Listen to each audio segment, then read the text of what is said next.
apabila dikatakan kepada mereka, berimanlah kamu sebagaimana orang-orang lain telah beriman. Sudah kejawab mereka tadi siapa? Orang yang mengaku-ngaku beriman, padahal dia tuh sesungguhnya belum beriman. Cuman dari kecil sudah dipaksa mengaku sebagai orang yang beriman. Hadirin, iman itu ada titik awalnya. Saya menyampaikan ini tidak bosan. Lihat nanti di Quran surat Al-A'raf, ini PR yang kedua, ayat 143. Nabi Musa itu ingin iman sama Allah, dia bermohon dulu kepada Allah. Nanti baca ya, Al-A'raf 143, surat ke-7. Kira-kira begini isinya.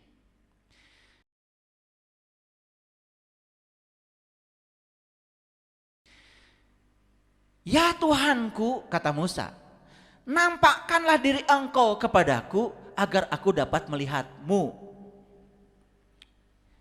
Ini bukan kajian tingkat tinggi, bukan.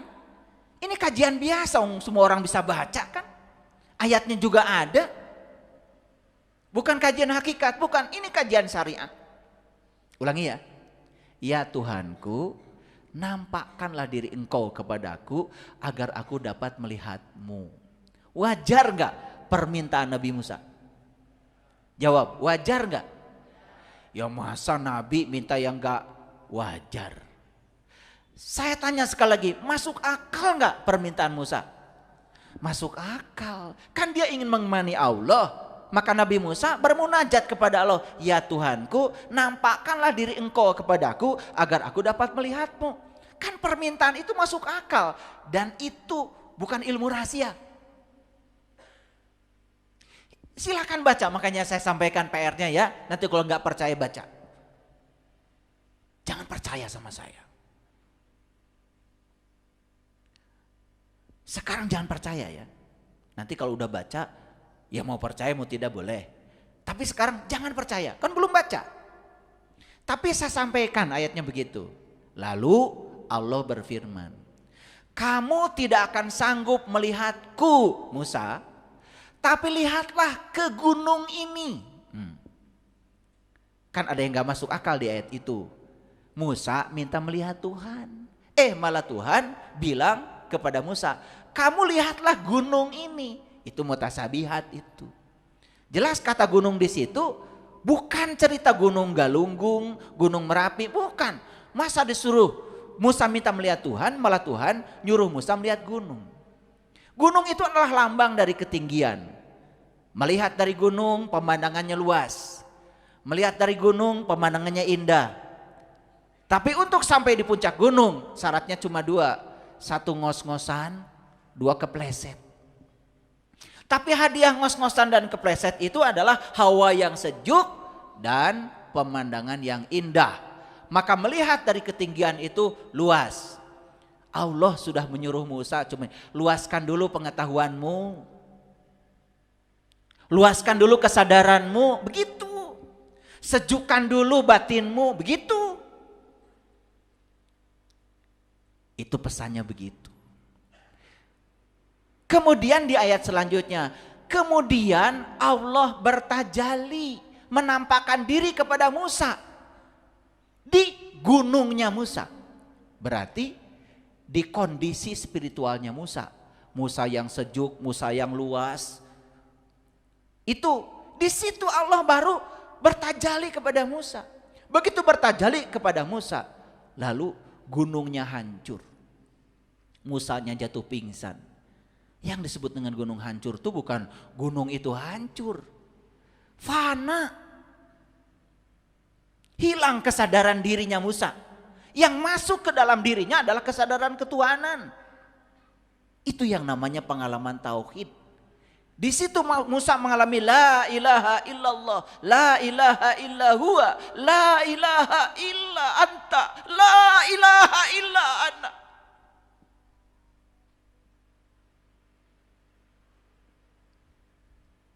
Hilang Musa. Musa jatuh pingsan, bukan pingsan seperti yang digambarkan oleh kita. Musa itu tidak sadarkan tidak sadar diri dengan segala urusan-urusan yang selain Tuhan. Dia menyatu manunggal, tauhid, merasakan kehadirannya. Dan ketika Musa sudah sadar lagi, dikatakan di ayat itu, ketika Musa sudah sadar lagi, apa yang dikatakan Musa? Qala subhanaka tubtu ilaika wa ana awalul mu'minin. Maha suci Engkau ya Allah, aku kembali kepadamu, dan inilah awal aku beriman. Nabi Musa saja mau beriman itu ada awalnya, bukan ngaku-ngaku. Tidak cukup mengaku. Bagaimana kalau tidak diaku? Karena kita harus merasakan pengalaman langsung. Bagaimana kita bisa bilang durian itu lezat, durian itu manis, durian itu wangi, kalau Anda belum pernah menyentuhnya? Silahkan hadirin baca ayat itu. Saya kalau baca ayat itu nggak tahan, pengen menangis. Terutama di akhir ayat itu Nabi Musa mengatakan, qala subhanaka tubtu ilaika wa ana awalul mu'minin. Maha suci Engkau ya Allah, aku bertobat kepadamu, aku kembali kepadamu, dan inilah awal aku beriman.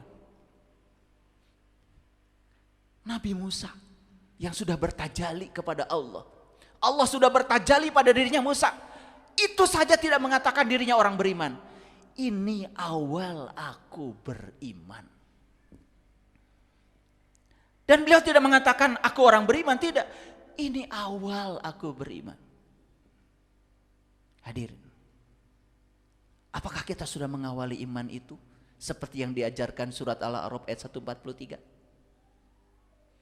Apakah kita cukup mengaku-ngaku? Cukup? Sekarang terjawab siapa mereka itu? Terjawab siapa mereka itu? Dikatakan kepada mereka, berimanlah kamu sebagaimana orang lain telah beriman. Mereka menjawab, akan berimankah kami sebagaimana orang bodoh itu telah beriman? Orang yang mengaku beriman, orang yang merasa sudah beriman, padahal dia belum beriman, disuruh beriman beneran sama Allah, malah menyebutnya, haruskah aku beriman sebagaimana orang bodoh itu telah beriman? Tetapi Allah menjawab, ala innahum humus sufaha walakin la ya'lamun. Ingatlah, sesungguhnya kamulah yang bodoh, cuman kamu tidak tahu. Ketangkap? Jadi siapa orang bodoh di sini? Siapa orang bodoh? Orang bodoh itu orang yang mengaku-ngaku beriman, padahal tidak, padahal bukan, cuma ngaku doang. Maka di Quran dikatakan orang bodoh. Beda nggak orang bodoh menurut kitab suci dengan orang bodoh menurut masyarakat luas? Kan menurut masyarakat luas orang bodoh itu yang nggak sekolah, betul? Orang bodoh itu yang tidak kuliah, yang tidak punya gelar, kan begitu? Dan dikiranya masyarakat menganggap orang yang gelarnya sederet itu orang yang tidak bodoh. Paham ya? Padahal menurut kitab suci bisa jadi termasuk orang yang bodoh. Apalagi ketika ilmu yang tinggi itu malah membuat dia seperti ini. Bukan semakin terbuka, malah semakin tertutup. Merasa paling bisa, merasa paling tahu, makin bodoh. Ngajarin orang yang kayak gitu tuh yang paling susah. Ngajarin orang yang tidak tahu, tetapi dia tidak tahu bahwa dia tidak tahu. Tetapi dia sok tahu, seperti orang yang tahu. Tiap hari kerjaannya memberitahu, padahal dia juga tidak tahu. Cuma dia tidak tahu kalau dia tidak tahu. Ngasih tahu yang semacam itu sulit. Yang gampang dikasih tahu itu orang yang tidak tahu. Tapi dia tahu kalau dia tidak tahu, gampang dikasih tahu. Karena dia tahu kalau dia tidak tahu, dia membuka dirinya. Kepalan tangan keangkuhannya dilepaskan. Ajarkan saya pengen tahu. Makanya belajar spiritual itu hadirin harus umi. Belajar spiritual itu harus umi. Awas, mengartikan Nabi Muhammad itu nabi yang umi, hati-hati. Kan selama ini kita mengartikan Nabi Muhammad nabi yang umi itu nggak bisa baca, nggak bisa tulis, begitu? Awas, jangan menghinakan nabi kita sendiri.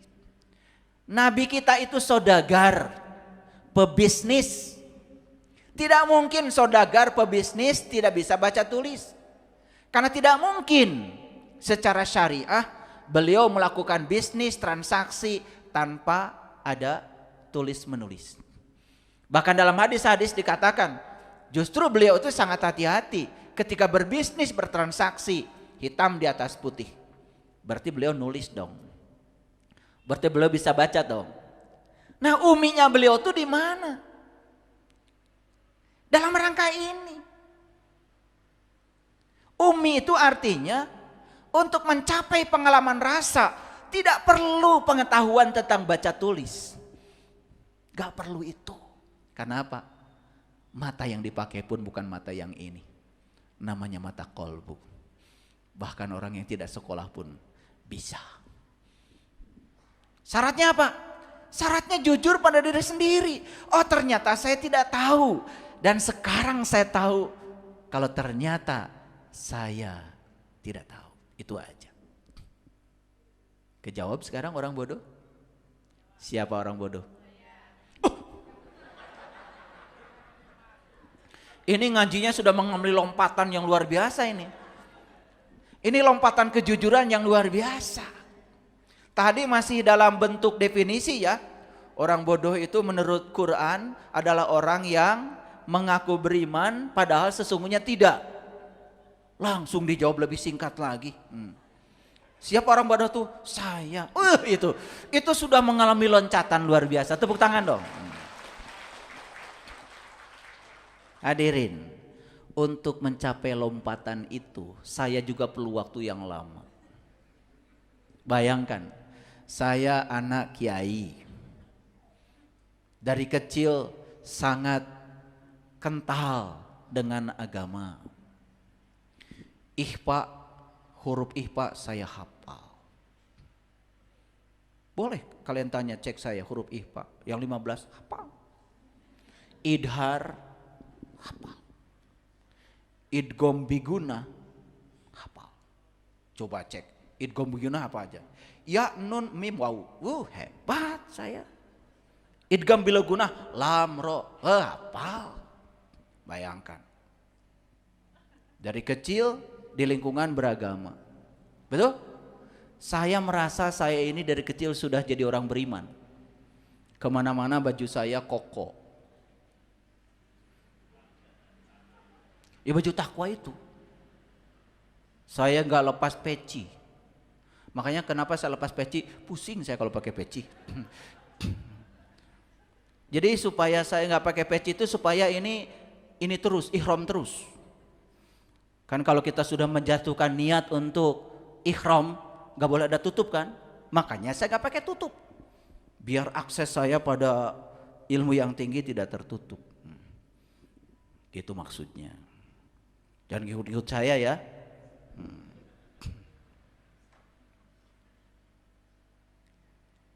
Bayangkan ya, begitu saya sudah besar, saya melakukan pencarian, tibanya bertemu orang-orang berkesadaran, saya disebut belum beriman coba. Saya pertama ketemu guru saya yang pertama, beliau bilang, "Nak saya sudah tahu Allah belum?" Wah, itu pertanyaan bagi saya luar biasa. Bilang sudah tahu, belum. Bilang belum tahu, saya ngomongnya udah banyak. Hadis, dalil di depan guru saya. Pantesan guru saya cuma diam. Nunggu saat yang tepat untuk skakster saya rupanya. Dan saya dibilang begitu sama beliau. Kok belum tahu ngomongnya banyak. Wah, saya gitu. Bayangkan saya udah diundang ceramah kemana-mana waktu itu. Dibilangin begitu coba. Wah, runtuhlah saya. Tapi saya jujur pada diri saya sendiri. Saya sekarang harus berganti baju. Ternyata saya tidak tahu. Dan sekarang saya tahu bahwa saya tidak tahu. Saya rangkul guru saya. Terima kasih telah mengenolkan ego saya. Meruntuhkan semua keangkuhan saya. Tangan saya yang mengepal ini tiba-tiba terbuka dengan kata-kata kesadaran yang disampaikan oleh seorang guru yang berkesadaran. Setelah itu saya tidak berani lagi bicara di depan guru. Cuma sami'na wa ata'na. Ajarkan guru. Bagaimana caranya saya bisa mengalami Tuhan. Ternyata guru saya cuma mengatakan, harus dibuka nak, buka tutup. Covermu dibuka. 2, kosongkan semua pengetahuan-pengetahuan usang yang tidak ada artinya. Dan sekarang letakkan gelasmu yang kosong itu. Lebih bawah lagi. Lebih bawah lagi. Pantas ya, waktu Nabi Musa mengatakan, Inni wajahtu wajhalilladzi fataras samawati wal ar hanifan. Hanif. Letakkan dirimu serendah-rendahnya. Wa ma ana minal musyrikin. Baru kamu akan terbebas dari dosa syirik. Syirik itu tidak tahu Tuhan. Menduakan Tuhan gara-gara tidak tahu Tuhan. Satu-satunya obat syirik adalah tahu Dia. Makanya siapa yang kenal dirinya? Dia kenal Tuhan. Hadirin. Ketika saya tanya, siapa orang bodoh itu? Tadi langsung, saya. Itu lompatan kejujuran yang luar biasa. Mahal itu. Karena banyak masih murengkel di sini. Tahu murengkel? Bahasa Inggris itu.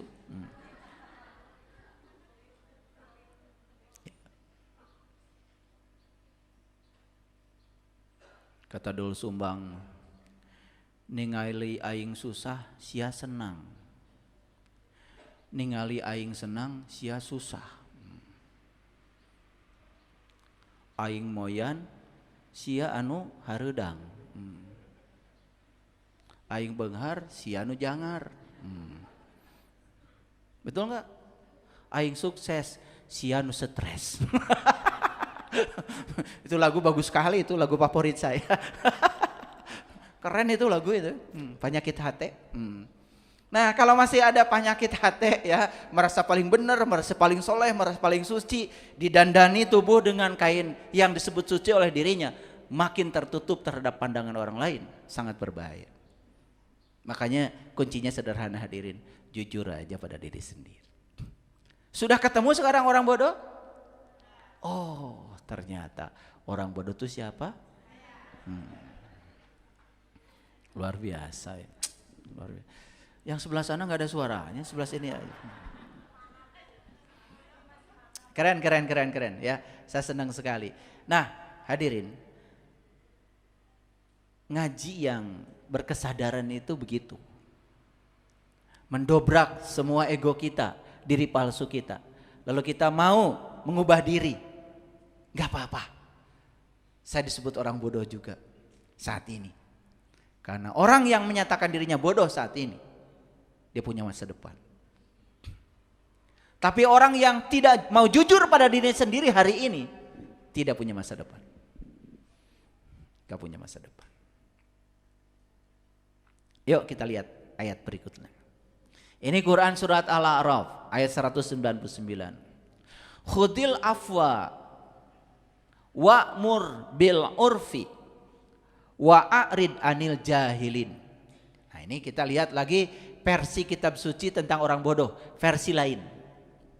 Nah menurut Quran surat Al-A'raf ayat 199, jadilah pemaaf, suruhlah orang untuk mengenal. Wa'mur bil urfi. Jadi urfi itu dia kata arafa. Arafa itu mengenal. Jadi sebetulnya ayat ini terjemahannya khudil afwa, jadilah pemaaf. Wa'mur bil urfi, suruhlah orang untuk mengenal. Wa'arid anil jahilin, berpalinglah dari orang-orang yang bodoh. Menurut ayat ini, siapa orang bodoh? Kan disuruh untuk menjadi pemaaf.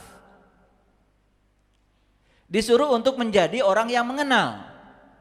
Siapa yang harus kita kenali? Nabi Muhammad mengatakan, kenali dulu diri sejatimu.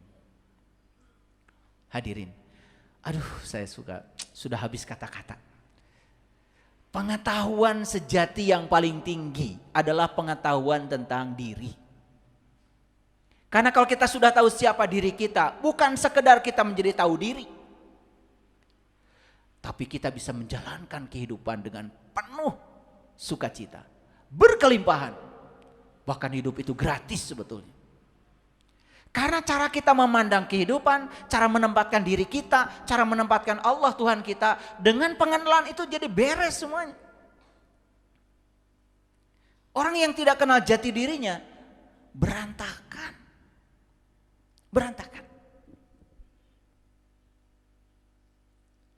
Jadi ayat ini mengatakan, ya, kalau kamu ingin terbebas dari kebodohan, dua. Satu, jadilah pemaaf. Yang kedua, jadilah orang yang mengenal. Siapa harus kita kenali? Kenali dirimu, maka kamu akan kenal siapa Tuhanmu. Pengenalan kepada Allah luar biasa. Contoh sederhana aja. Tahu kalau Allah sumber kebenaran. Lalu kita tidak terjebak oleh benar salah. Apapun yang terjadi, pasti di belakangnya ada sang kehadiran. Bebaskan pikiran dari menilai. Tidak menilai benar, tidak menilai salah. Tetapi menilai semua peristiwa adalah kebenaran. Kalau orang menilai benar, maka dia akan berpihak pada yang disebut benar. Kalau dia menilai salah, dia akan melawan apa yang disebut dengan salah. Tapi kalau kita bisa menerima itu sebagai kebenaran, bebas dari benar salah, apa yang terjadi? Kita akan dapat pesan, baik dari peristiwa yang kita inginkan maupun dari peristiwa yang tidak kita inginkan. Cerdas jadinya. Bagaimana kita tidak hebat hidupnya? Maka di Quran dikatakan, boleh jadi kamu tidak suka sesuatu, padahal itu amat baik bagi kamu. Boleh jadi kamu menyukai sesuatu, padahal itu amat buruk bagi kamu. Hadirin, apa yang menyebabkan kita menderita selama ini? Benar salah, baik buruk. Coba aja praktekkan. Nonton bola, sudah berpihak. Saya berpihak pada klub A. Kita jadi tidak objektif. Begitu klub A di mana kita berpihak, walaupun salah, kita membelanya. Giliran kalah, hancur televisi.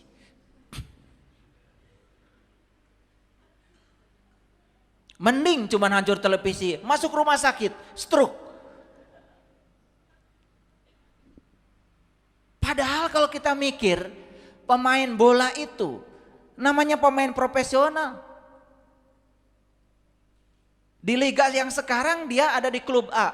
Mungkin di liga berikutnya ada di klub B, di klub C. Mereka berpindah-pindah saja, namanya juga pekerjaan. Kenapa kita yang repot? Betul nggak? Yang membuat repot itu sebetulnya bukan klubnya, kemelekatan kita pada klub. Ingin klub ini tetap menang. Kalah,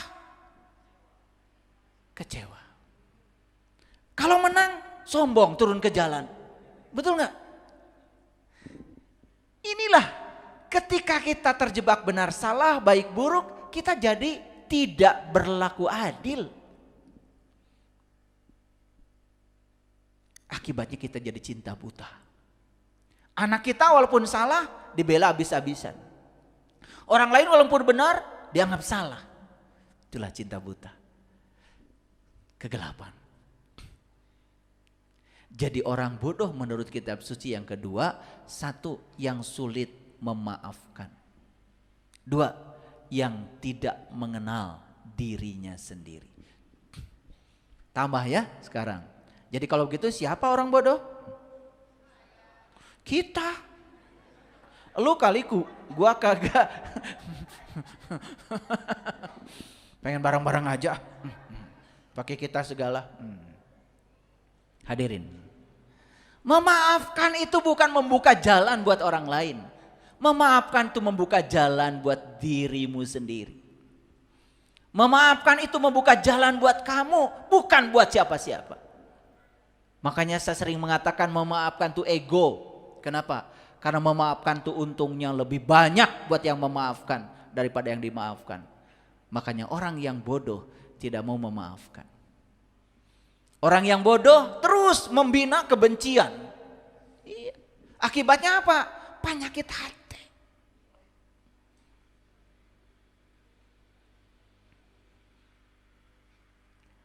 Aing susah, sia senang. Aing senang, sia susah.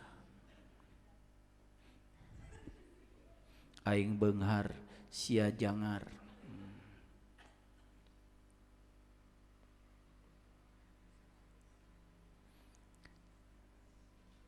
Dan kenapa Allah mengatakan kalau kamu tidak mau jadi bodoh, jadilah pemaaf. Kalau kamu tidak bodoh, jadilah orang yang mengenal. Nih saya kasih tahu, mohon maaf. Tadi di awal ada yang menyampaikan, saya kok merasa sholat saya ini kok, ibu tadi bilang sia-sia. Karena saya tidak merasakan apa-apa. Dan yang seperti itu dialami banyak orang. Karena apa? Karena tidak mau mengenal. Padahal Nabi Muhammad sudah ngasih contoh. Beliau itu ketemu dulu baru nyembah. Lah kita nyembah terus gak ketemu-ketemu. Nyontoh siapa? Kan pesan Isra Mi'raj itu sudah nyampe di kita. Nabi Muhammad itu Isra Mi'raj dulu, ketemu dulu baru sholat. Bahkan di Quran surat Al-Ankabut ayat 45 dikatakan, sebelum mendirikan sholat, baca kitab dulu. Itu surat Al-Ankabut ayat 45. Bacalah kitab dan dirikanlah sholat. Ternyata untuk mendirikan sholat harus membaca kitab. Apa itu kitab? Begitu dengar kata kitab yang kita maksud Al-Quran. Padahal saat Nabi Muhammad ada, Quran kan belum ada. Terus kitab yang dibaca beliau apa? Pernah nanya enggak? Lah enggak nanya. Makanya anteng-anteng aja. Kalau saya itu apa aja ditanyakan. Makanya saya enggak tenang hidupnya. Kayak kalian. Kalian tenang, betul enggak? Kalian tenang. Baca Quran 30 juz, enggak ngerti apa-apa. Tenang. Beda kalau saya baca satu ayat aja. Waduh di sini itu. Bagus saya baca, zalikal kitab, ini kitab, tidak ada keraguan, petunjuk buat orang yang bertakwa. Mikir saya, waktu Nabi Muhammad dapat ayat itu, zalikal kitab, ini kitab. Kan kitab Quran belum ada. Kan saya nanya lagi, lah kitab yang dimaksud di sini apa? Timbul kegelisahan dalam diri saya. Kalau kalian alhamdulillah ya. Begitu, zalikal kitabul la raiba fi. Udah. Amin. Kan gitu, betul. Alhamdulillah 30 juz. Langsung dia ngumpulkan orang sekampung. Hajatan, tamat baca Quran. Kan gitu kalian. Hebat. Tenang, makanya kalian tuh hebat, tenang. Kayak saya. Kalau saya di sini ya, kalau baca satu ayat aja luar biasa. Allazina yu'minuna bil ghaib. Wah, timbul lagi saya pertanyaan. Orang yang bertakwa itu yang bisa beriman pada yang gaib. Timbul pertanyaan. Boro-boro yang gaib, yang nyata aja kadang-kadang kita ragukan. Kumaha ieu teh? Tuh. Gitu enggak kalian? Enggak, alhamdulillah. Tenang, makanya kalian tuh tenang, wajahnya tenang. Enggak kayak saya. Ya kayak saya. Allazina yu'minuna bima unzila ilaik wa ma unzila min qablik. Yaitu orang yang bisa mengimani apa yang diturunkan sekarang, yang diturunkan sebelumnya. Timbul pertanyaan lagi. Yang diturunkan sekarang apa? Yang sebelumnya apa? Coba. Wah, kalau kita belajar pakai analisis. Malah bukan tenang, berdebar-debar di sini. Tapi itu yang akan mengantarkan kita untuk melakukan pencarian. Karena pencarian itu harus dimulai dari kegelisahan.